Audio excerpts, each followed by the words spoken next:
మధుకైటభ వృత్తాంతం. పూర్వకాలంలో మహాప్రళయం సంభవించి ముల్లుకాలు సముద్రంలో మునిగిపోయాయి.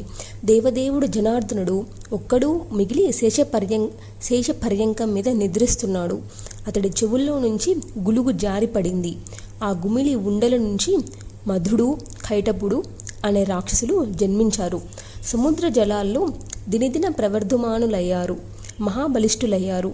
ఇద్దరూ కలిసి అన్నదమ్ముల్లాగా ఇటు అటు ఇదుతూ ఆడుకుంటూ ఉన్నారు. ఒక రోజున వాళ్ళకి ఒక సందేహం వచ్చింది. కారణం లేకుండా కార్యం ఉండదంటారు కదా, ఆధారం లేకుండా ఆధేయం ఉండదంటారు కదా. ఈ నిరంతా ఎలా నిలబడి ఉంది ఇక్కడ? దీని ఆధారం ఏమిటి? ఎవరు సృష్టించారు? ఎలా సృష్టించారు? ఈ నీళ్ళలో ఆడుకుంటున్న మనమిద్దరం అసలు ఎలా జన్మించాము? జన్మ కారకులెవరు? మన తల్లిదండ్రులు ఎవరో మనకు తెలియకపోయే ఎంత ఆశ్చర్యంగా ఉంది కదా అసలు ఇది అని వాళ్ళిద్దరూ సంభాషించుకున్నారు. ఇద్దరూ ఇలా చాలాసేపు చర్చించుకున్నారే కానీ ఎంతకు ఒక నిశ్చయానికి రాలేకపోయారు.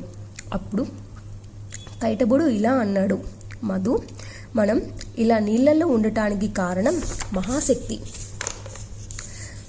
ఆవిడే మనలను సృష్టించింది. ఈ నీళ్లను సృష్టించింది ఆసక్తియే. వీటికి ఆధారం కూడా ఆమెయే. నా బుద్ధికి తోచిన సంగతి చెప్పాను అన్నాడు. సరిగ్గా అదే సమయానికి ఆకాశం నుంచి ఒక మనోహరమైన శబ్దం వినిపించింది. ఆ వాగ్బీజాన్ని ఇద్దరూ విన్నాను. పదే పదే మననం చేసుకున్నారు. అంతలోకి శుభసూచకంగా ఆకాశంలో ఒక పెద్ద మెరుపు మెరిసింది.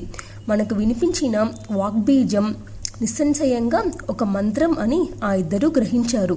అదే జపిస్తూ ఉన్నారు.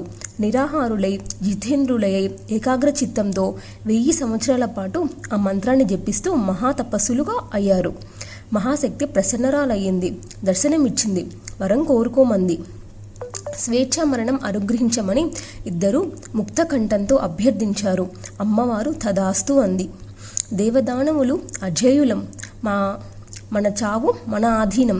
మధుకైటవులకు మదం ఎక్కింది. ఇష్టం వచ్చినట్టు ఆ మహాసముద్రంలో క్రీడిస్తూ ఉన్నారు. స్వేచ్ఛగా సంహరిస్తూ ఉన్నారు. ఉన్నట్టుండి ఒక రోజున బ్రహ్మదేవుడు వాళ్ళ కంటబడ్డాడు. పద్మాసనం మీద కూర్చుని నిర్మలంగా జపం చేసుకుంటున్నాడు. అతన్ని సమీపించి ఇద్దరు మాతో యుద్ధం చేయమని అడిగారు. లేదంటే పద్మాసనం వదిలేసి వెంటనే వెళ్ళిపోమన్నారు. దుర్బలుడికి ఇంతటి శుభశయనం మీద కూర్చునే యోగ్యత లేదన్నారు. ఇది వీరభోగ్యం. నువ్వు పిరికివాడవి, దిగుపో అన్నారు. పాపం ప్రజాపతి చింతకులయ్యాడు. ఏమి చేయడానికి తోచలేదు. కాళ్ళు చెయ్యి ఆడలేదు. ఇద్దరూ బలవంతులు. కొయ్యబారి అలా ఉండిపోయాడు. బాగా ఆలోచించాడు. సామదాన భేద దండోపాయాలలో బేరీజు వేశాడు. వీళ్ళ బలం ఎంతటిదో తెలీదు.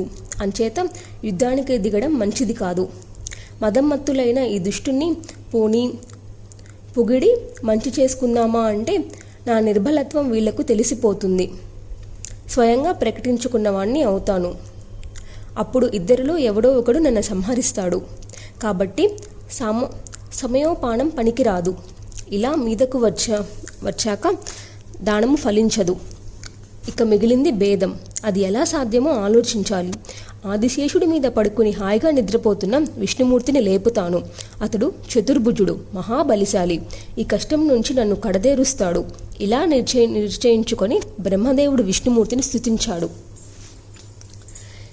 హే దీననాథ, హరే విష్ణు, వామన, మాధవ, నిద్రలే నిద్రలే, భక్తార్తిహారిక, హృషికేశ, సర్వవాస, జగతృప్తి, ఉత్తిష్టి ఉత్తిష్టి, అంతర్యామి, అమేయాత్మాన్, హే వాసుదేవ, హే జగత్పతే, హే దుష్టశత్ర వినాశక, హే చక్రగధాధర, హే సర్వజ్ఞ, సర్వలోకేశ, సర్వశక్తి సమన్విత, పాహిమాం పాహిమాం, విశ్వంభర, విశాలాక్ష, పుణ్యశ్రవణ కీర్తన, జగజ్జోనే, నిరాకర, సర్గస్థిత్యంకారక. ఇదిగో ఇద్దరు రాక్షసులు నన్ను చంపడానికి వచ్చారు. కష్టాల్లో ఉన్నాను. నువ్వు గమనించలేదా?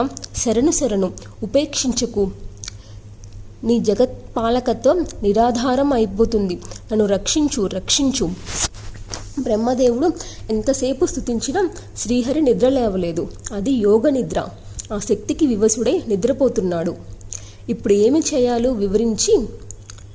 వివరిస్తూనే ఉన్నాడు. ఏమీ పాలుపోలేదు.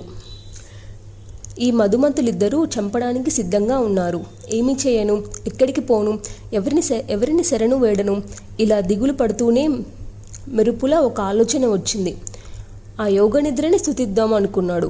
ఆ శక్తి నన్ను రక్షిస్తుందేమో. విష్ణుమూర్తిని నిశ్చయితుని చేసిందంటే ఆ శక్తి సామాన్యమైనది కాదు. ఎంత స్తుతించినా అతడికి ఏమీ వినపడడం లేదు, కదలిక లేదు. అంటే నిద్ర ఇతడిని వశం చేసుకుంది. ఇతడే నిద్రకు వశీకృతుడు అయ్యాడు. వసుడయ్యాడంటే కింకరీడితో సమానమే కదా. అంటే ఇప్పుడు విష్ణుమూర్తికి స్వామిని ఈ యోగ నిద్ర అన్నమాట. లక్ష్మీదేవి సన్నిధిలోని ఇతడు ఈ నిద్రకు ఇలా లొంగిపోయాడంటే ఇక జగత్తు అంతా ఆ శక్తికి ఆధీనంలో ఉన్నట్టే కదా. జగత్తేమిటి, నేను, సరస్వతి, శివుడు, పార్వతి అందరం శక్తి ఆధీనంలో ఉన్నట్టే, సందేహం లేదు. ఒక సామాన్య మానవుడి కన్య అన్యాయంగా విష్ణుమూర్తి వివసుడైపోయాడంటే తక్కిన మహాత్ముణ్ణి గురించి చెప్పాలా. అందుచేత ఆ యోగ నిద్రని స్తుతిస్తాను, ప్రసన్నురాలను చేసుకుంటాను, విష్ణుమూర్తిని వదిలిపెట్టమని ప్రార్థిస్తాను. అప్పుడు ఇతడు నిద్రలేచి యుద్ధం చేసి ఈ రాక్షసుల్ని సంహరిస్తాడు. ఇలా నిర్ణయించుకుని చతుర్ముఖుడు యోగ నిద్రను అనేక విధాలా స్తుతించాడు. దేవి, సకల జగత్తుకి నువ్వే కారణమని నా ముక్తః వేదాలు చెబుతుంటే ఆ సంగతి నాకు ఇప్పటికీ తెలిసింది, గ్రహించగలిగాను. అఖిల లోకానికి వివేకాన్ని ప్రసాదించి పురుషోత్తముని నిద్రవసుని చేశావు. నీ మోహ విలాసలినే తెలియతరమా తల్లి. నేనెంత మూర్ఖుడిని, ఇంతవరకు తెలుసుకోలేకపోయాను. నేనే కాదు, విబుధ కోటిలో నిన్ను తెలుసుకున్నవాడు ఎవడూ లేడు.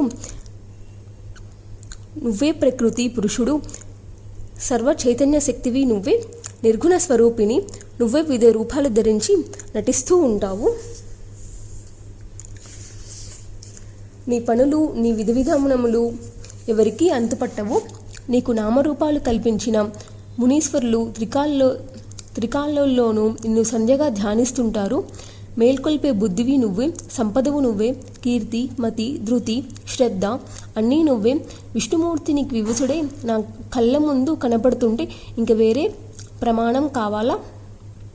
వేదవేత్తలే కాదు, వేదాలు కూడా నిన్ను పూర్తిగా అర్థం చేసుకోలేకపోయాయి. అంతటి దుర్విజయవు. ఇక మేమనగా ఎంత?